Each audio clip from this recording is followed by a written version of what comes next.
wa ala alihi wa ashabihi wa man da'a bida'watihi ila yaumil qiyamah. Amma ba'd. Bapak-bapak dan ibu-ibu para jamaah Masjid Taman Mutiara yang semoga kita semua dirahmati dan dimuliakan Allah. Alhamdulillah, kita bersyukur kembali di pagi yang berkah dan cerah ini atas segala nikmat dan karunia yang diberikan. Hari ini atas izin Allah, pagi ini ya atas karunia Allah kita masih tetap sehat ya, insya Allah Bapak Ibu ya, tetap sehat dan tetap bersemangat untuk kembali hadir di majelis ini. Dan alhamdulillah sampai hari ini ya kita tidak pernah kekurangan dari apapun yang kita butuhkan. Kenapa? Karena Allah akan selalu mencukupi segala kebutuhan kita. Allah akan selalu mencukupi segala sesuatu yang kita perlukan ya. Jadi yang dicukupi Allah itu semua kebutuhan kita ya, bukan keinginan kita Pak ya, karena beda antara kebutuhan dengan keinginan ya. Kalau kebutuhan itu memang diperlukan, tapi kalau keinginan itu seringkali di dalamnya ada hawa nafsu. Jadi yang Allah cukupi adalah kebutuhan kita ya, karena mustahil Allah menciptakan suatu makhluk kalau kebutuhannya tidak dipenuhi ya. Dan jika Allah menghentikan untuk memberikan kepada suatu makhluk apa yang dibutuhkannya, nah, berarti di situ telah habis masa waktunya atau ajalnya ya.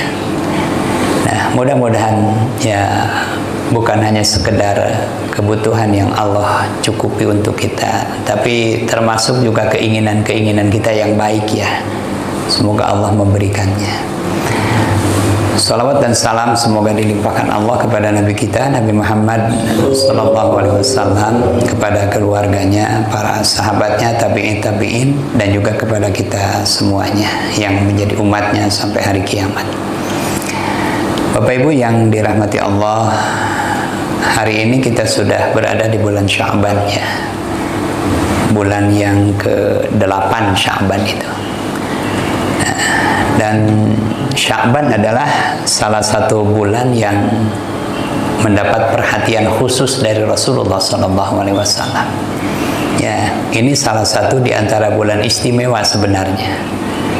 Tapi seringkali bulan ini dilupakan orang, Pak. Makanya dalam satu riwayat hadis Rasulullah SAW bersabda, "Syahrul Sya'ban syahrun yaghfulun nas." Ya, bulan Sya'ban adalah bulan yang sering dilupakan orang. Ya. Baina Rajab wa Ramadan, karena terletak antara bulan Rajab dan bulan Ramadan. Nah, kalau bulan Rajab ya orang semua tahu. Ketika memasuki bulan Rajab, di situ biasanya kita mendapatkan sharing-sharing tentang keutamaan bulan Rajab. Ya, di dalam bulan Rajab juga ada peristiwa yang dikenal semua orang, yaitu peristiwa Isra Mi'raj ya. Apalagi bulan Ramadan, ya bulan Ramadan yaitu bulan yang luar biasa, bulan yang di dalamnya banyak sekali kebaikan Allah. Bulan dilipat gandakannya semua amal ibadah kita. Nah, Sya'ban ini kejepit gitu ya, makanya sering dilupakan orang. Ya, padahal di dalam satu hadis ketika Aisyah ditanya, ya apa yang dilakukan oleh Rasulullah di bulan Sya'ban, maka Aisyah mengatakan, karena Rasulullah SAW ya sumu aktsar. Rasulullah SAW ya lebih banyak berpuasa sunnah di bulan Sya'ban fi masiwa daripada bulan yang lainnya. Jadi ini bulan di mana Rasulullah SAW berpuasa lebih banyak, Pak. Berpuasa sunnah ya lebih banyak di bulan Sya'ban dibanding bulan-bulan yang lainnya. Bahkan di beberapa riwayat yang lain disebutkan hampir 1 bulan penuh, hampir ya, hampir 1 bulan penuh. Karena Nabi tidak pernah berpuasa sebulan penuh kecuali di bulan Ramadan. Ya. Tapi itu tadi, ya Rasulullah SAW melaksanakan saum sunnah lebih banyak di bulan ini. Ya. Itu diantaranya. Dan Nabi juga ketika ditanya tentang keutamaan bulan Sya'ban apa? Beliau mengatakan syahrul Sya'ban syahrun yurfa'u fihi amal, ya, yurfa'u fihi amal ila sama. Sya'ban adalah bulan di mana semua amal itu diangkat ke langit, Pak. Ya. Ini bulan di mana segala kebaikan kita, amal kita, ibadah kita diangkat ke langit. Ya. Wa ini uridu, ya, an yurfa'a amali wa ana shaim, dan aku ingin ketika amalku diangkat aku dalam keadaan saum, begitu kata Nabi. Ini diantara keistimewaan Sya'ban. Ya, ketika Rasulullah ditanya kenapa Anda berpuasa di hari Kamis, beliau mengatakan yaumul khamis, hari Kamis adalah yaumun yu'radu fihil amal ilallah. Hari Kamis adalah hari di mana ya amal kita, ibadah kita dipersembahkan di hadapan Allah. Jadi ada diangkat, ada dipersembahkan, ya. Kalau diangkatnya di bulan Sya'ban, dipersembahkannya kepada Allah di setiap hari Kamis. Wa ini uridu an u'rada amali wa ana shaim, dan aku ingin ketika amalku dipersembahkan kepada Allah, aku dalam keadaan saum. Itu diantaranya, ya. Bapak Ibu yang dirahmati dan dimuliakan Allah, Sya'ban juga bulan yang disebut dengan syahrul ijtirab, ya, bulan latihan, Pak. Ya, bulan latihan. Ya. Kenapa disebut bulan latihan? Ya, ini bulan di mana kita melatih diri, ya, untuk menghadapi bulan istimewa yaitu Ramadan. Ya. Bapak Ibu yang berbahagia, kalau latihan itu untuk apa, Pak? Ya, latihan itu dilakukan untuk apa? Biasanya untuk menghadapi satu kejadian, ya. Misalnya akan ada upacara peringatan detik-detik proklamasi, begitu, ya. Lalu di situ ada acara baris berbaris, ya. Nah, biasanya kan sebelum hari H-nya itu para peserta yang ikut acara baris berbaris itu latihan dulu, ya. Apa istilahnya, Pak? Gladi resik. Supaya apa latihan dulu, Pak? Supaya pada hari H-nya, ya, pelaksanaan baris berbarisnya itu bagus, gitu, sempurna. Kan itu kan namanya latihan. Ya, atau misalnya ada pertandingan Persib, ya, lawan Persija. Nah, sebelum hari pertandingan itu biasanya para pemain itu latihan dulu kan, Pak, ya. Padahal mereka ya sudah pada pintar main sepak bola, tapi nah ini latihan ini diperlukan, ya, supaya pada hari pertandingan mereka bisa main dengan sangat bagus. Saya punya jamaah, ya, tapi dia jarang ngaji sih, ya, jarang ngaji, hanya bahkan sekali dua kali mungkin ngajinya. Tapi saya ingin dikatakan murid Pak Haji, gitu, ya. Beliau ini salah satu pemain grup band, Pak. Band terkenal di Cimahi. Nah, salah satu personilnya ada di Taman Mutiara tuh. Jamrut. Nah, namanya Ricky. Nah, itu sering kalau saya ada acara ngundang, selalu beliau datang kalau sedang di Cimahi. Nah, aya lagu nanti gini, Pak, itu pelangi di matamu, lagu nanti. Nah, dia itu cerita gitu kalau mau manggung, nah itu biasanya latihan dulu, ya latihan dulu. Padahal ya lagu-lagu yang dimainkannya ya lagu-lagu lama katanya. Tapi harus ini latihan ini. Bahkan bisa jadi latihannya lebih lama daripada manggungnya. Ya. Nah ini seperti kenapa ini disebut bulan latihan. Ya kita melatih diri selama bulan ini. Ya, supaya nanti pada saat datang Ramadan, ya kita bisa melaksanakan ibadah-ibadah dengan sebaik-baiknya. Ya, makanya tadi kenapa Rasulullah melaksanakan saum sunnah lebih banyak di bulan ini. Ya, suka ada istilah apa? Tarhib ya. Tarhib. Ya, tarhib Ramadan. Apa tarhib itu? Tarhib itu dari kata rohaba yurohibu tarhiban. Artinya melapangkan hati. Ya, tarhib itu, tarhib Ramadan, menyambut bulan suci Ramadan, ya, tarhib Ramadan, melapangkan hati, ya, melapangkan dada, ya, dalam rangka menyambut Ramadan. Makanya pada saat Ramadan datang, ya, kalimat sambutannya apa, Pak? Marhaban, dari kata tarhib rohaba, marhaban ya Ramadan, ya, marhaban, artinya kami berlapang dada di dalam menerima Ramadan. Ya, berlapang dada itu berarti senang, berlapang hati. Ya, karena memang tidak sama, Pak, manusia itu. Ada orang yang berlapang hati, senang menerima Ramadan. Ada juga orang yang ya tidak senang menerima Ramadan. Nah, itu, Pak.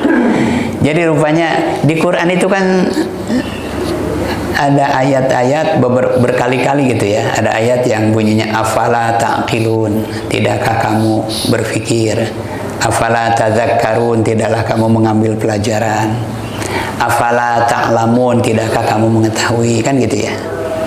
Seperti di surah Al-Baqarah misalnya di ayat yang ke-184. Ya, ayyaman ma'dudat faman kana minkum maridun aw ala safarin fa'iddatun min ayyamin ukhra wa 'alal ladzina yutiqunahu fidyatun ta'amu miskin faman tatawwa khairan fahuwa khairul lah wa antasumu khairul lakum in kuntum ta'lamun. Dan berpuasa lebih baik bagi kamu jika kamu mengetahui. Apa itu artinya, Pak? Jika kamu mengetahui, jika kamu tahu, jika kamu faham, puasa itu lebih baik. Di situ ada bahasa jika kamu tahu. Itu ditujukan kepada siapa? Kepada orang pintar, Pak. Ya, benar nggak? Jika kamu tahu, puasa itu lebih baik. Kan ke orang pintar itu, Pak. Ya. Kenapa? Karena beda sudut pandang orang pintar dengan orang bodoh, itu beda, Pak. Ya, orang pintar melihat saum ini baik, ya, dengan saum badannya jadi sehat, ya. Di antara para sahabat mengatakan, ya, apa, sumu tasihu, berpuasalah supaya kamu sehat. Ya, dengan saum hati menjadi lebih tenang, jiwa menjadi lebih tentram. Dengan saum kita merasa lebih dekat kepada Allah, kan begitu, Pak. Tapi coba orang yang bodoh, apa pandangannya terhadap saum? Ya, begitu datang Ramadan bukan marhaban, apa, anjir tegas Ramadan deh, kan begitu, Pak. Ramadan tejeng cara rapi, lulus, nyebut anjir deh, Pak. Ramadan nih budak hese dititah, cina, wah kok mau rek lebaran mah liur Ramadan nih. Nah, itu beda sudut pandangnya, ya. Nah, ini Bapak Ibu, ya. Ada orang kampung datang ke kota, berkunjung ke rumah saudaranya di kota. Orang kampung yang lugu, yang tidak tahu apa-apa. Nah, di rumah saudaranya di kota disuguhi makan dengan abon, Pak, dengan abon. Malah kukulutus, mentang-mentang sama orang kampung, makan katanya disuguhi pakai tembakau katanya. Abon disangkanya tembakau. Nah, itu Jadi ini bulan kita dilatih memperbanyak saum, kemudian memperbanyak sholat sunnah ya. Ini sholat sunnah juga penting Pak, terutama sholat sunnah yang muakkad ya. Ya diantaranya ada 10 rakaat sholat sunnah yang bapak-bapak ibu-ibu kalau bisa jangan ditinggalkan ini. Ya 10 sholat sunnah rawatib ya, yang muakkad yang sangat dianjurkan, yaitu 2 rakaat qabla subuh, 2 rakaat qabla zuhur, 2 rakaat ba'da zuhur, 2 rakaat ba'da maghrib, dan 2 rakaat ba'da isya. Inilah 10 rakaat yang oleh Rasulullah tidak pernah ditinggalkan seumur hidupnya ya. Bahkan di dalam hadis-hadis sahih disebutkan tentang pentingnya 10 rakaat ini. Bisa 10, bisa 12 Pak ya. 2 rakaat qabla subuh, 2 rakaat qabla zuhur, atau 4 rakaat qabla zuhurnya boleh. 2 rakaat sesudah zuhur, 2 rakaat sesudah maghrib, dan 2 rakaat sesudah isya ya. Dalam satu hadis Rasul mengatakan, rakaataini minal fajri ahabbu ilayya minad dunya wa ma fiha. 2 rakaat fajar itu lebih aku sukai daripada dunia beserta isinya. Ini luar biasa. Untuk mendapatkan dunia dengan segala isinya, mungkin amal atau kerja seperti apa Pak yang harus dilakukan. Boleh jadi kita tidak akan pernah bisa mendapatkannya, tapi dengan 2 rakaat qabla subuh ini insya Allah kita akan mendapatkannya. Dan realnya ya pahala yang lebih baik daripada dunia beserta isinya ya bukan sekarang Pak, tapi nanti insya Allah realnya nanti. Bahkan begitu pentingnya 2 rakaat qabla subuh ini sampai Nabi mengatakan, alaikum bi raka'ataini minal fajr wa in tarattukumul khair. Ya, kata Nabi, jangan kalian tinggalkan 2 rakaat qabla fajr ini sekalipun kalian sedang dikejar musuh. Rasulullah pernah Pak dalam satu perjalanan ya, beliau harus bermalam. Karena kemalaman, bermalam di tengah perjalanan menuju pulang ke Madinah. Rasulullah dan rombongan, mereka sudah tidurnya sudah larut ya, dan dalam keadaan capek, lelah, sehingga ketika bangun sudah terang ya. Kemudian Rasulullah bangun dan para sahabat lalu semuanya mengambil air wudhu. Nah setelah itu Rasulullah menyuruh orang mengumandangkan azan. Kata Nabi, setelah azan kita sholat sunnah 2 rakaat qabla fajar. Padahal sudah terang itu. Ya, jadi tetap 2 rakaat qablanya ini dilakukan. Ya. Setelah itu baru sholat subuhnya. Ada orang-orang yang karena kesiangan 2 rakaatnya ditinggalkan. Ya sudah, yang penting subuhnya. Bahkan ada yang subuh nagih henteu deunya. Jadi udah kesiangan, geus kaberangan nya teu kudu salat subuh cenah. Ya malah dosa itu udah kesiangan. Ya. Jadi kalau terang ya tutupan we hordengna Pak. Ya. Atau kalau masih terang ya anggap we caang bulan lah eta mah nya. Nah itu kemudian bahkan Pak, saking pentingnya ini 2 rakaat qabla subuh ini, kalau kita tidak sempat melaksanakan 2 rakaat qabla subuh ini sebelum subuh, boleh kita melaksanakan sesudahnya ya. Padahal sesudah subuh tidak ada sholat sunnah kan, tapi saking pentingnya ini ya, di dalam hadis riwayat Muslim disebutkan, barang siapa yang luput dari 2 rakaat qabla subuh ini, boleh dia melakukan sesudah subuh ya. Rasulullah juga pernah ya melaksanakan sholat 2 rakaat sesudah asar. Padahal tidak ada sholat sunnah ya sesudah asar. Ketika para sahabat bertanya, kenapa Anda melaksanakan ini, sholat apa gitu? Kata Nabi, ini sholat ba'da zuhur yang aku tadi tidak sempat melakukannya. Ya, karena ada rombongan dari luar kota yang datang menemui Rasulullah. Rasulullah tidak sempat melakukannya. Beliau melakukannya sesudah asar. Saking tidak ingin ketinggalan yang 10 rakaat ini ya. Jadi ini luar biasa ya. Nah itu kemudian bapak-bapak, ibu-ibu, Sya'ban itu dari asal kata sya'ba ya, dari 3 kata, shin, ain, ba, ya, yang artinya berkumpul, ya, atau kumpulan, berkumpul atau kumpulan. Di Quran surah Al-Hujurat ya, ayat yang ke-13, Allah Subhanahu wa taala berfirman, wa ja'alnakum syu'uban wa qabaila lita'arufu. Syu'uban, Sya'ban, dan kami jadikan kalian berbangsa-bangsa, berkomunitas, berkumpul-kumpul.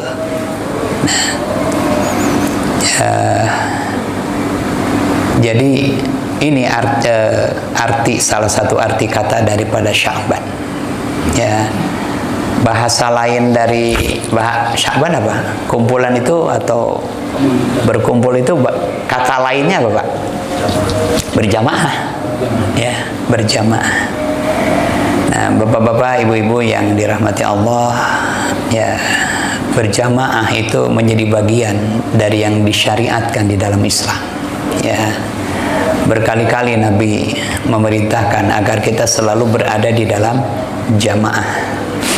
Ya, dalam salah satu hadis disebutkan, alaikum bi jama'atil muslimin wa imamihim. Hendaklah kalian selalu berjamaah bersama dengan orang-orang muslim. Ya, dan juga dengan para pemimpin mereka. Ya, ini pentingnya jamaah. Ya, jamaah itu adalah kebersamaan. Ya.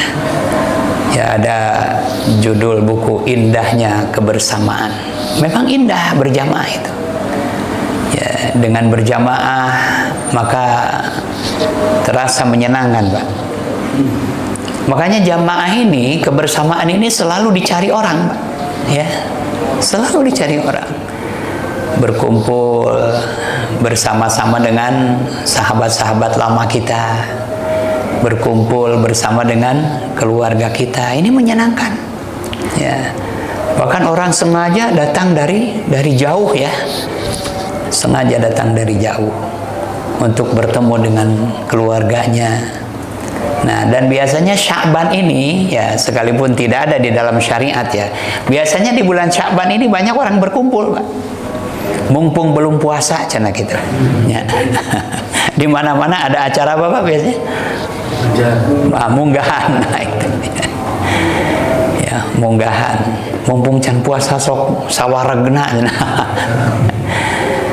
Ya, orang-orang yang jauh ya di Jakarta sengaja datang ke kampung untuk berkumpul sebelum Ramadan dengan orang tuanya, dengan karib kerabatnya. Saya kira ini bagus ya. Karena memang berjamaah ini diperintahkan. Di surah Ali Imran ayat yang ke-103 Allah Subhanahu wa taala berfirman, ya ayyuhal wasta'inu wa'tasimu bihablillahi jami'a wa la tafarraqu. Wa'tasimu bihablillahi jami'a, dan berpegang teguhlah kamu semua di dalam tali agama Allah. Ya. Dalam hadis lain Nabi mengatakan, alaikum bil jamaah, hendaklah kalian selalu berjamaah. Wa iyyakum bil furqah, dan hati-hati dengan perpecahan. Fa inna syaitana ma'al wahid, karena syaitan itu selalu mencari orang yang menyendiri. Ini Bapak Ibu.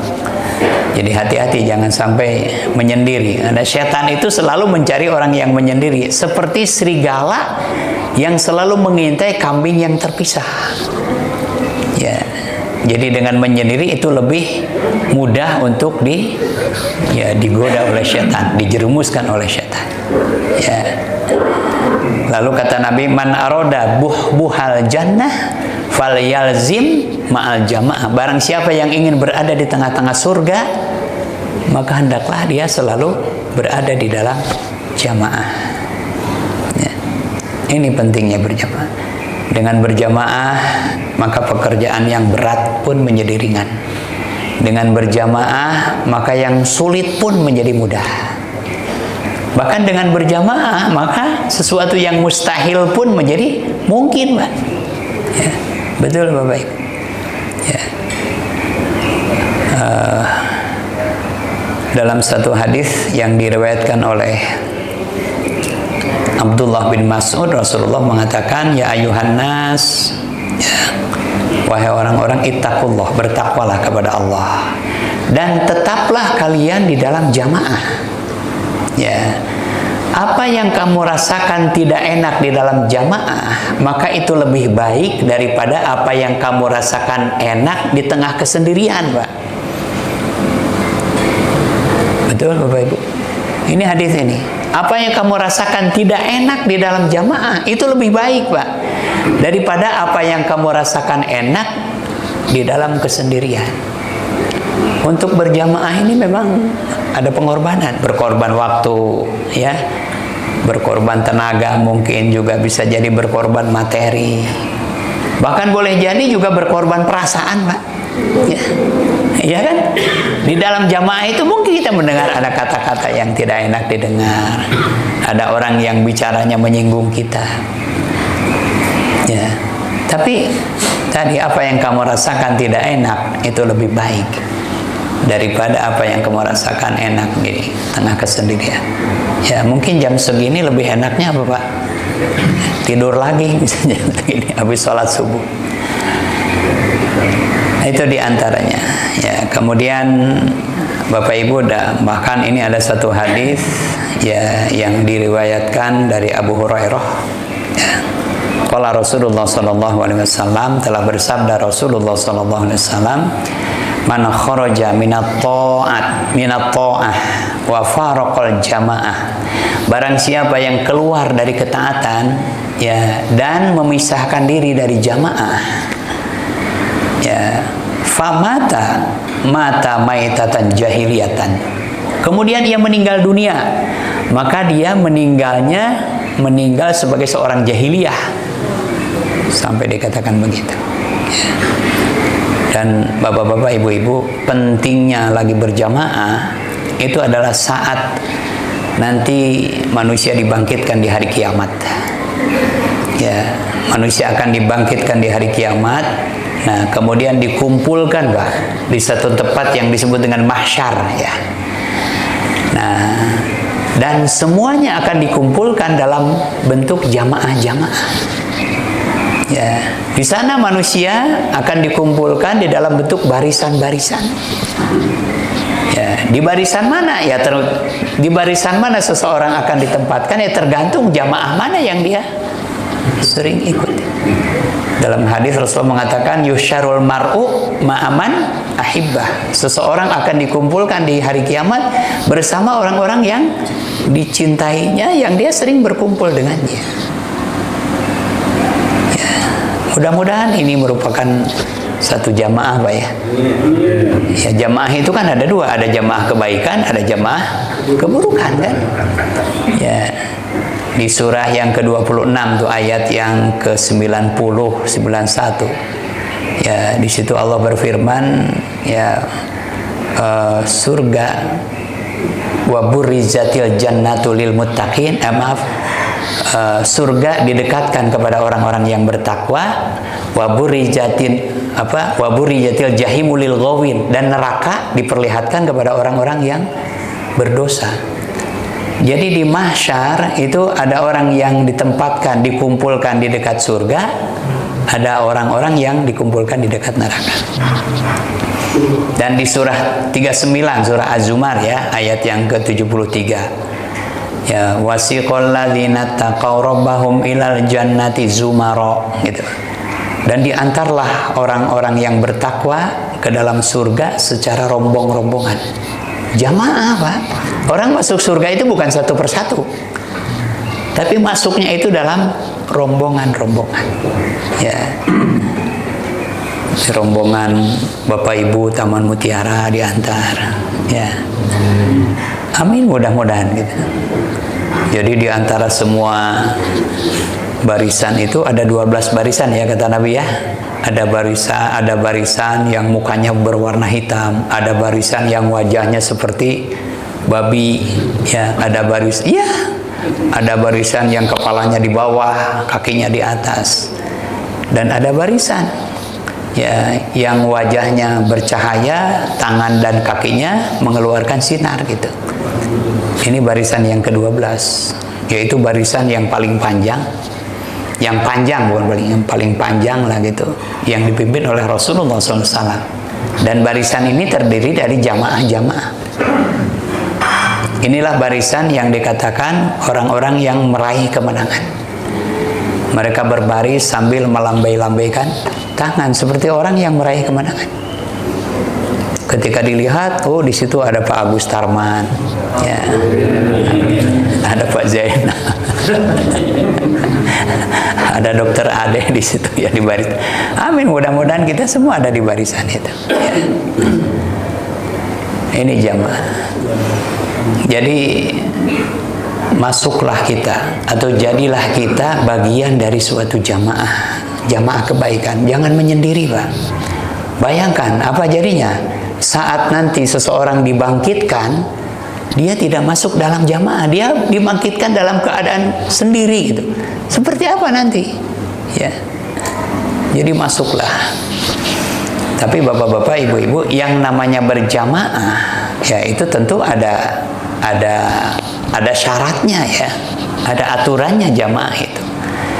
Ya, kalau kita ingin menjadi bagian dari suatu jamaah, ya itu ada syaratnya. Ada 4 syarat berjamaah itu. Apa? Yang pertama, ta'aruf bainal jamaah. Ya, saling mengenal di antara sesama jamaah. Ya. Ya, jamaah Masjid Mutiara ini saling mengenal satu sama lain. Jangan sampai sesama jamaah ya tidak saling mengenal. Ini siapa? Saling mengenal. Rasulullah mengatakan apabila kalian berkumpul dalam satu jamaah, hendaklah satu sama lain saling mengenal.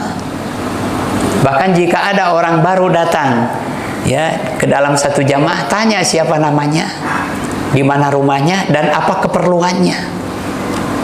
Begitu kata Nabi. Ya. Jangan sampai antara jamaah itu a priori Pak tidak saling mengenal.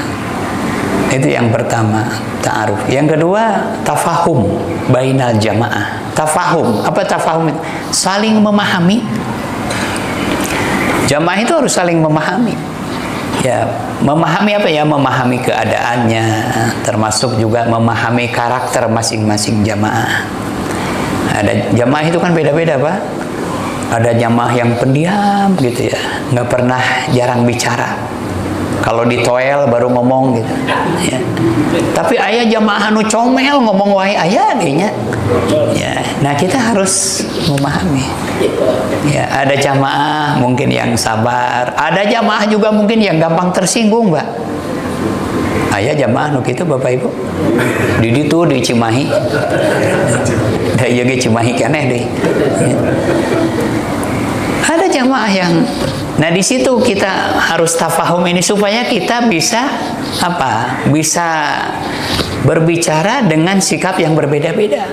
Kalau berbicara dengan orang ini harus hati-hati karena orang ini gampang marah, misalnya gitu kan Pak ya. Ada jamaah yang dermawan sehingga dia terus yang selalu diminta gitu ya. Ini tafahum. Ya, memahami karakternya termasuk memahami keadaannya.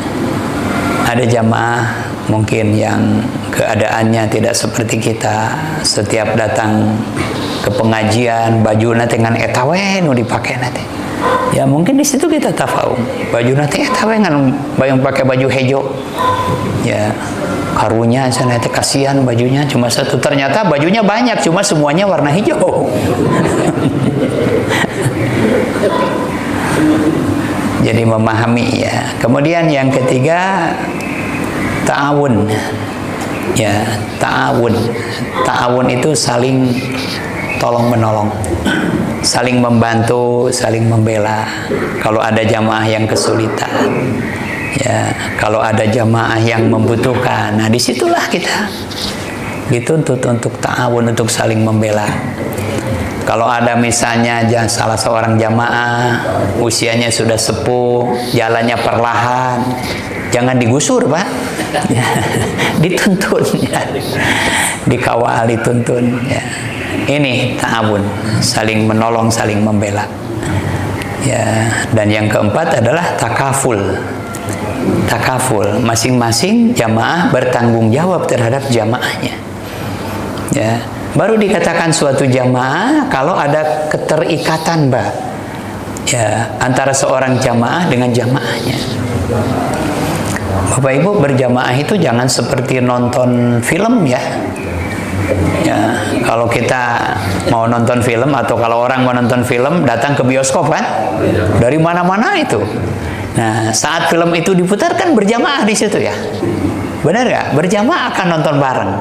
Selesai ya acara film, apa yang tadi? Bubar sudah, masing-masing tidak ada keterkaitan. Itu bukan jamaah itu.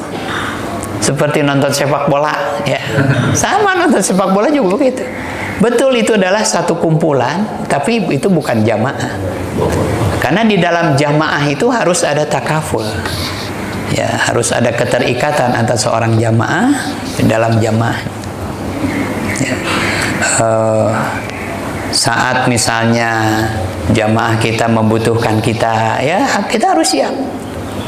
Ya, seperti Bapak Ibu,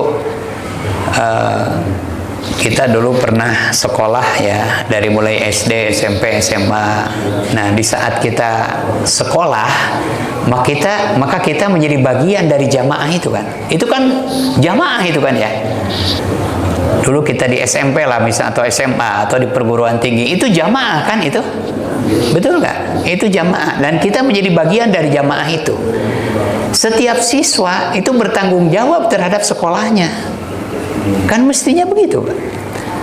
Saat gurunya anak-anak, besok ada upacara Agustus ya, kalian semua hadir pakai seragam ya, pakai sepatu yang benar. Besok kita upacara peringatan 17 Agustus. Setiap siswa itu akan bertanggung jawab, Pak. Ya, terhadap sekolahnya. Nah itu baru disebut dengan jamaah. Seperti itu. Ya, kalau kita menjadi salah satu bagian dari jamaah Masjid Mutiara, kita harus bertanggung jawab terhadap jamaah di masjid ini. Ya, kalau masjid ini membutuhkan kita, ya termasuk juga apa? Jika seseorang misalnya dalam satu acara pengajian berhalangan hadir, ya maka semestinya dia memberitahu. Ya. Rasulullah itu kan membuat jamaah-jamaah ya, bikin jamaah-jamaah. Nah, dan seperti itu Pak, kalau ada seorang jamaah yang berhalangan hadir, mereka selalu minta izin kepada Nabi. Ya, atau di saat sedang berkumpul di dalam jamaah Rasulullah, ada yang harus pergi, ya, ada yang harus pergi karena ada keperluan, ya sama. Mereka juga minta izin. Jika Rasulullah mengizinkannya, maka mereka bisa pergi. Kalau Rasulullah tidak mengizinkannya, mereka tidak pergi. Ada di Quran ini surah yang ke-24 ya, ayat yang ke-62. Innamal mu'minuna alladzina amanu billahi wa rasulih wa idza kanu ma'ahu ala amrin jami'in lam yadhhabu hatta yasta'dzinu. Ya. Orang mukmin yang sebenarnya adalah orang-orang yang beriman kepada Allah dan Rasul-Nya, dan apabila mereka berada bersama dengan Rasul dalam satu urusan berjamaah, Pak, maka tidak ada yang pergi meninggalkan Rasul dan jamaahnya sebelum meminta izin. Innal ladzina yasta'dzinunaka ulaikal ladzina yu'minuna billahi wa rasulih. Orang-orang yang pergi meninggalkan jamaah Rasul dengan meminta izin, mereka itulah orang-orang mukmin yang sebenarnya. Ya. Tapi ada orang-orang yang ikut di dalam jamaah Rasulullah, ketika mau pergi sembunyi-sembunyi. Ya. Kata orang Sunda mah susulumputan. Sembunyi-sembunyi dengan berlindung di belakang temennya gitu. Ya. Itu diabadikan di ayat yang ke-63-nya. Ya. Qad ya'lamullahu alladzina yatasallaluna minkum liwadha. Sungguh Allah mengetahui orang-orang yang pergi meninggalkan jamaah Rasul dengan sembunyi-sembunyi. Ya, berlindung di belakang punggung teman-temannya. Sorry, saya ini tuh susulumputan. Kabur. Nah, ini adabnya atau etikanya, bukan seperti itu. Ya, Bapak Ibu, jadilah bagian dari suatu jamaah. Ya, kenapa? Dengan menjadi bagian dari suatu jamaah, di situ banyak sekali kemudahan. Sholat wajib kalau dilakukan sendirian itu kan cuma satu, Pak. Tapi kalau dengan berjamaah apa? 27. Ya, sholatul jamaah afdalu min sholatil fadhi bisab'in wa ishrina darajatan. Sholat berjamaah itu lebih utama, lebih baik di sisi Allah ya sebanyak 27 derajat daripada sholat menyendiri. Ya, salah satu syarat diterimanya sholat itu kan khusyuk, Pak. Ya, khusyuk itu apa? Sholat itu adalah saat seorang hamba bertemu Tuhannya. Ya, sholat yang seperti apa, Pak? Yang dikatakan bertemu Tuhan itu sholat yang khusyuk. Wasta'inu bis-sabri was-shalah. Ya, wasta'inu bis-sabri was-shalah. Kemudian apa? Dan sungguh sholat itu terasa berat kecuali bagi orang-orang yang khusyuk. Siapa orang yang khusyuk itu? Alladzina yadzunnuna annahum mulaqu rabbihim. Orang yang khusyuk itu adalah orang yang yakin bahwa sholat dia itu adalah saat bertemu Tuhannya. Nah, pertanyaannya, apakah sholat kita khusyuk? Nah, itu pertanyaannya. Kalau sholat kita tidak khusyuk, berarti saat itu kita tidak bertemu dengan Allah. Bagaimana supaya kita masuk ya bertemu dengan Allah? Maka laksanakan sholat itu dengan berjamaah. Sekalipun tidak khusyuk, insya Allah kita akan terbawa karena jamaah. Saya sholat berjamaah tidak khusyuk, ya akan tertolong, Pak. Ya, boleh jadi ada orang di sebelah saya yang khusyuk, ya di kiri saya atau di kanan saya. Kalau di barisan saya tidak khusyuk, mudah-mudahan yang barisan depannya khusyuk.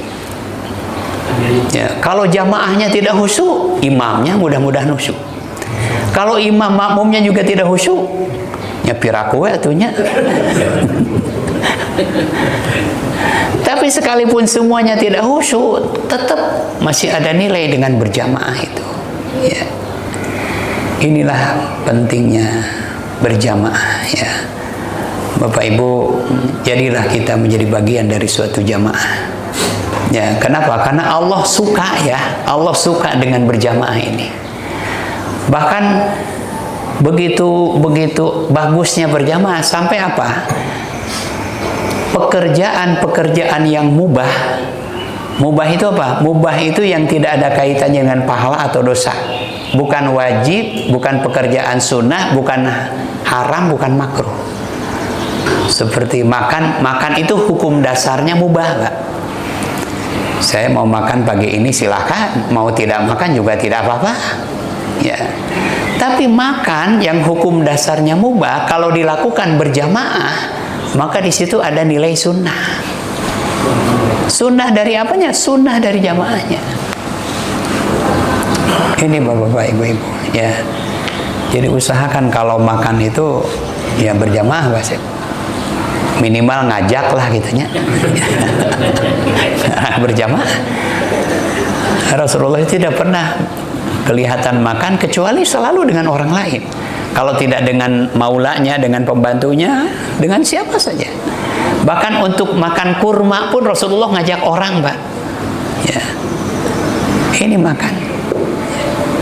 Di Quran surah yang ke-61 ya. Surah As-Saff ayat yang ke-4. Innallaha yuhibbul ladzina yuqatiluna fi sabilihi shaffa ka'annahum bunyanun marsus. Ya, sesungguhnya Allah menyukai, mencintai orang-orang yang berjuang di jalan Allah itu dalam bentuk jamaah-jamaah, barisan-barisan yang teratur. Ka'annahum bunyanun marsus, seperti bangunan yang kokoh. Ya, dalam hadis Nabi mengatakan al-mu'min yashuddu ba'duhu ba'du. Al-mu'min kal bunyan yashuddu ba'duhu ba'du. Orang-orang mukmin itu harus seperti susunan batu bata, Pak, Yang satu sama lain itu saling mendukung. Ini jamaah. Ya, dengan berjamaah maka akan banyak anugerah Allah yang diberikan. Ya, dengan berjamaah orang yang kesulitan, insya Allah Pak, dia akan punya solusi. Ya, dengan berjamaah orang yang butuh bantuan, insya Allah dengan berjamaah dia akan mendapatkan bantuan. Ya. Dan terakhir, manusia itu kan makhluk sosial Pak, yang diciptakan Allah, ya, di mana satu sama lain saling membutuhkan. Itulah sebabnya kita diperintah untuk berjamaah. Nah, itu bapak-bapak, ibu-ibu, sekilas mengenai Sya'ban dan jamaah. Barangkali ada tambahan atau ada pertanyaan? Ya. Kalau tidak ada, mungkin kita cukupkan sampai di sini Pak ya. Oh boleh. Biar ada manis-manisnya Pak. Yang tadi nggak manis Pak. Ini berjemaah Pak ya. Itu apa bedanya Pak berjemaah dengan tabligh Pak? Ya. Apakah maksudnya bahasanya mungkin, tapi esensinya sama nggak Pak? Gitu, Pak? Ya. Sama dengan bahasa, dalam bahasa kekinian tuh ada silaturahmi, ada gathering gitu Pak ya. Ya. Itu kan sama pada ngumpul kita ada jamaah gitu Pak. Nah ini sering juga dikatakan kata-kata tabligh gitu Pak. Ya. Kalau jamaah tadi ada 4 tadi ya, saling mengenal, saling memahami, kemudian saling tolong menolong, kemudian bertanggung jawab masing-masing terhadap jamaahnya. Tapi kalau tabligh itu ya bisa menjadi jamaah atau juga bisa tidak Pak. Misalnya diselenggarakan tabligh akbar, lalu banyak orang datang ya di situ, tapi satu sama lain tidak saling mengenal. Selesai tabligh kemudian bubar, nah, itu bukan jamaah, tapi itu ada nilai lain apa? Thalabul ilmi Pak. Ya, jadi untuk tabligh itu ya tidak dikatakan suatu jamaah ya, tapi ada nilai lain yaitu apa? Tadi berkumpul untuk sama-sama thalabul ilmi. Jadi baru dikatakan jamaah itu kalau tadi 4 syarat itu terpenuhi. Ya, begitu Pak. Ya. Baik Bapak Ibu, kita tutup dengan doa kafaratul majlis. Subhanakallahumma wa bihamdika asyhadu an la ilaha illa anta astaghfiruka wa atubu ilaik. Wassalamualaikum warahmatullahi wabarakatuh.